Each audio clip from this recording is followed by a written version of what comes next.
Alright guys, quick video here. This is H22 Honda Groove engine with the manual transmission. We're going to install this starter. Alright, so small bolt on the top and then the long bolt on the bottom.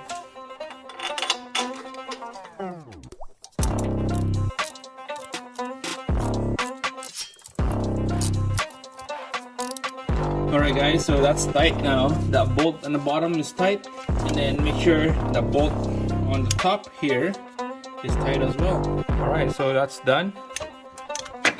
Make sure get that hose hooked up on this bracket right here.